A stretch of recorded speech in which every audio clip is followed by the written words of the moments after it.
जय जिनेन्द्र शाह। सब्जेक्ट है सामायिक, व्यवहार सामायिक और निश्चय सामायिक की जो बात चल रही है उसी को हम आगे बढ़ाते हैं। तो दो तरह की सामायिक, निश्चय सामायिक दो तरह की मैंने बताई। तीसरी सामायिक की जो बात चल रही थी वह ये कि आप एक जगह बैठकर,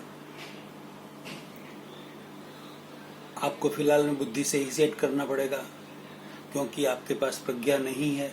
प्रज्ञा आत्म साक्षात्कार के बाद ही उत्पन्न होती है, उसके पहले उत्पन्न होती ही नहीं है।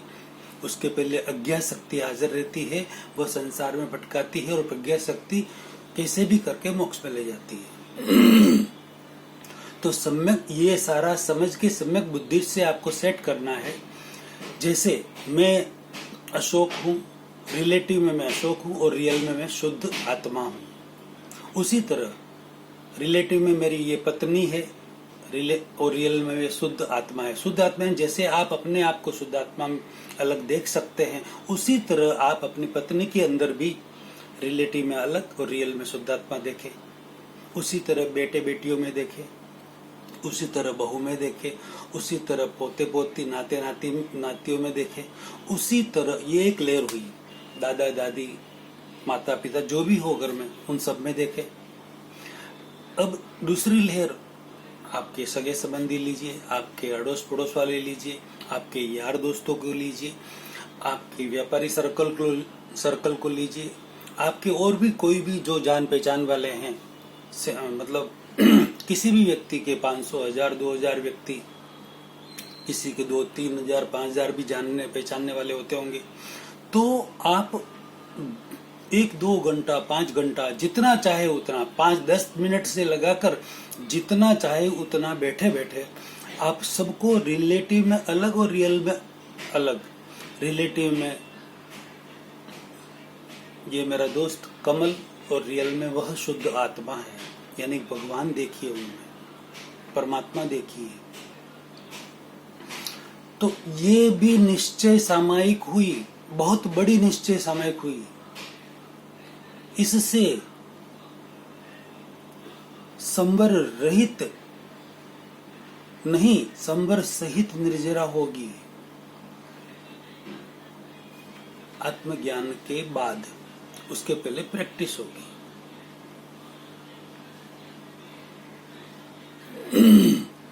अब ये 3 तरह की सामायिक बताई है, यानी कि हमें शुभ उपयोग में नहीं, शुद्ध उपयोग में रहना। उससे ऊपर शुभ अशुभ से परे, पाप पुण्य से परे, लाभ हानि से परे, धर्म अधर्म से परे, शुद्ध उपयोग है। ये जो द्वंद्व है सारे, लाभ हानि, स्वर्ग नरक, धर्म अधर्म, पाप पुण्य, शुभ अशुभ, ऐसे बहुत सारे द्वंद्व यानी जोड़ी। तो द्वंद्वातीत अवस्था, द्वंद्व रहित अवस्था में जब आत्मा, अंतरात्मा आती है, जीवात्मा आती है, तो वह शुद्ध उपयोग में आ जाती है। वहां से अध्यात्म की शुरुआत होती है। पहले अशुभ से शुभ में आना, अशुद्ध से शुभ में आना, यह धर्म है। और शुभ अशुभ से परे हो जाना, धर्म अधर्म से परे हो जाना, पाप पुण्य से परे हो जाना, ये सारे बहुत सारे द्वंद्व, इन सब से परे हो जाना, वहां से अध्यात्म की शुरुआत होती है। ये अध्यात्म की शुरुआत आत्मज्ञान के बाद ही हो सकती है, आत्म साक्षात्कार के बाद ही हो सकती है। ये शुरुआत मेरे जीवन में 25 वर्षों पहले हो चुकी। आपके भी हो सकती है।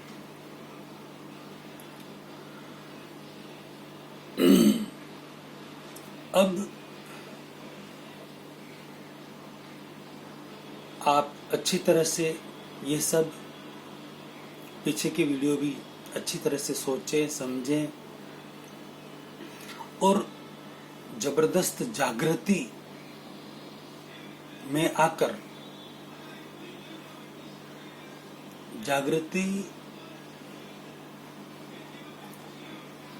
अच्छी जागृति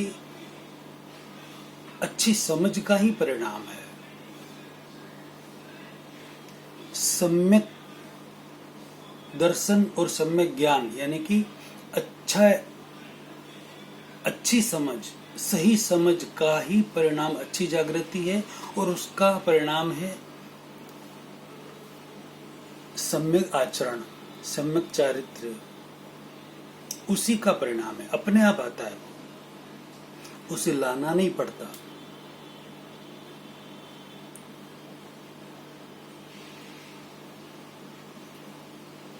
अब हम व्यवहारिक सामयिक जो करते हैं वह भी हम कर ही सकते हैं, कोई दिक्कत नहीं। वो लगभग तो आराधना ही उसमें करते रहते हैं। हमें आराधना की एक लिमिट बना देनी चाहिए। आराधना और उपासना,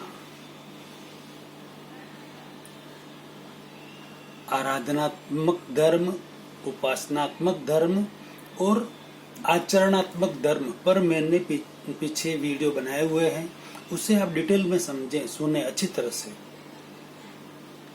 कि दोनों में से ज्यादा जरूरी क्या है।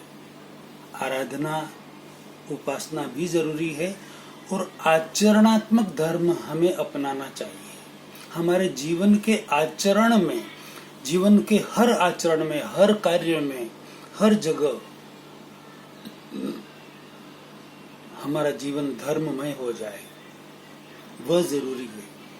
हम उपासना आराधना कितने कर सकते हैं? कोई एक समय कर लेता है, कोई 10 मिनट आराधना माला वगैरह गिनते, 15 मिनट, कोई आधा घंटा, कोई एक सामायिक, कोई 2 कर ले, कोई 4 कर ले, कोई 5-7 कर ले, कितने कर सके। आखिर 20-22 घंटे जो बचे हैं एक दिन के, उसमें वो आर्त ध्यान रौद्र ध्यान कितने कर लेते हैं? तो वो आर्त ध्यान रौद्र ध्यान न हो और धर्म ध्यान में ही हम ज्यादा से ज्यादा रहे, उसके लिए सही समझ अनिवार्य है। और सही समझ सही ज्ञान से, सम्यक ज्ञान से जरूर मिलेगी। मेरे पीछे के वीडियो है बहुत सारे, वो देखिए, उसमें जरूर मिलेगी।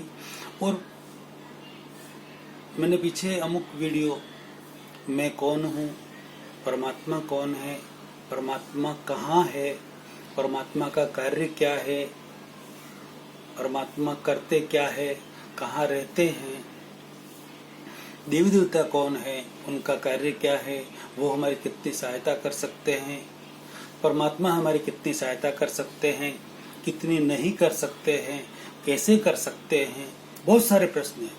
इस पर मैंने पीछे मैं कौन हूँ और परमात्मा कौन है, ये टॉपिक है, इस पर 10-12 वीडियो पीछे बने हुए हैं। उसका भी आप डीपली उसमें से आप जानकारी लीजिए, तो रियलिटी में रियल समझ क्या है, सही समझ क्या है, वो जरूर मिलेगी। और वो सही समझ मिलने पर ही हम हमारे जीवन में, हमारे आचरण में, हर कार्य में, हर जगह धर्म ध्यान पूर्वक वो कार्य होगा। और धीरे धीरे आत्मज्ञान मिलने के बाद शुक्ल ध्यान पूर्वक भी वो कार्य हो सकता है और होगा।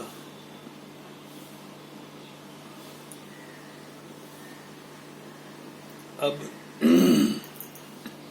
आप सबसे हाथ जोड़कर विनती करता हूं कि ये और इसके पहले के जितने भी वीडियो हैं बहुत ही गूढ़ रहस्य वाले हैं, जो इतने इतने रहस्यों से भरे हैं कि हमारे शास्त्रों में तो वो बातें मिल सकती है, लेकिन उसे जिसे बिलोना करके मक्खन निकालने वाली बात है, वो वाली बात है। कौन मक्खन निकाले, कौन बिलोना करे और कौन मक्खन खिलाए अपने को, हो सकती है उसमें भी। लेकिन ये पीछे की वीडियो में बहुत सारी बातें ऐसी मिलेगी आपको, तो उससे हमारे जीवन में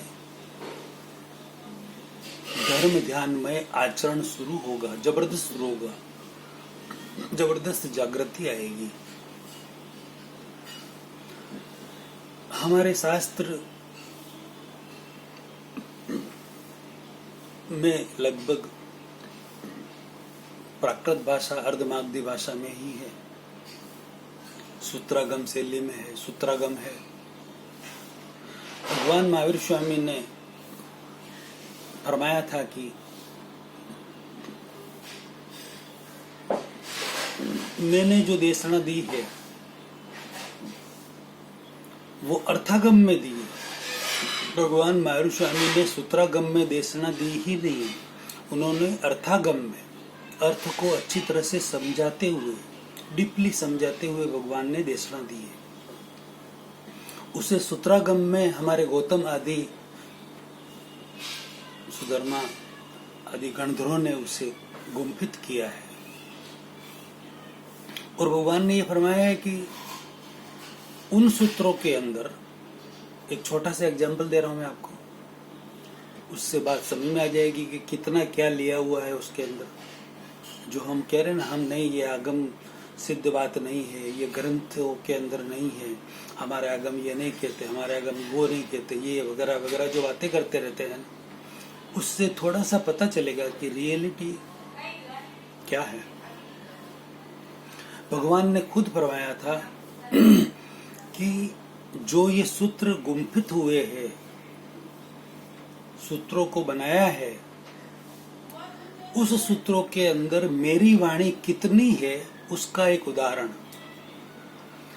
20 मण, यानी कि एक मण 20 किलो का समझ लें अपन, तो 400 किलो, 400 किलो कॉटन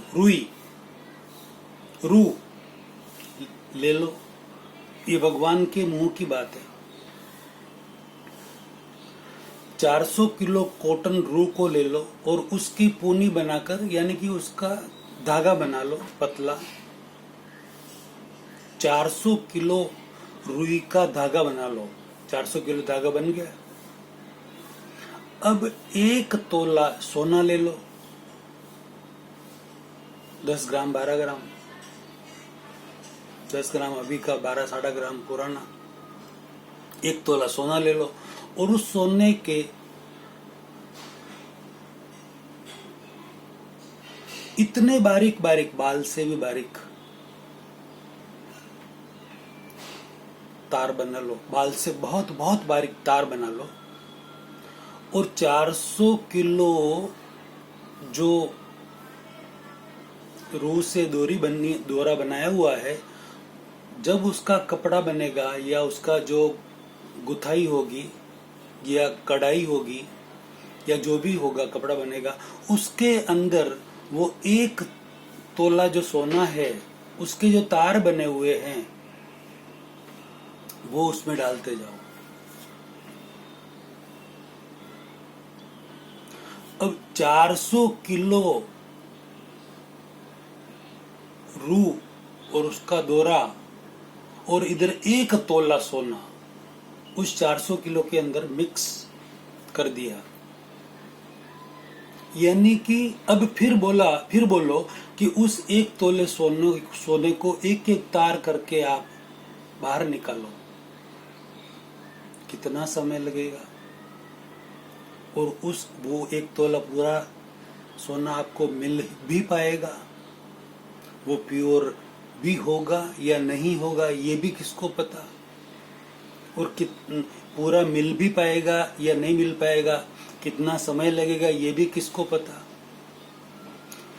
इस तरह से मेरी वाणी को इन सूत्रों में गुम्फित किया हुआ है। अब इन सूत्रों में से वो 400 किलो में से सोना निकालना है 1 तोला, वैसी बात है कि उसमें से भगवान की वाणी जो रियल है उसको हम कैसे निकालें, क्या निकालें। कोई एक शब्द के 10, 20, 25, 50 अर्थ होते हैं, करते हैं। कोई आचार्य कहते हैं इसका ये नहीं, इसका ये, इसका ये नहीं, इसका ये। तो कौन सा सही कौन सा गलत कौन जाने। इसलिए इन सब बातों में उलझे बिना, इन सब बातों में उलझे बिना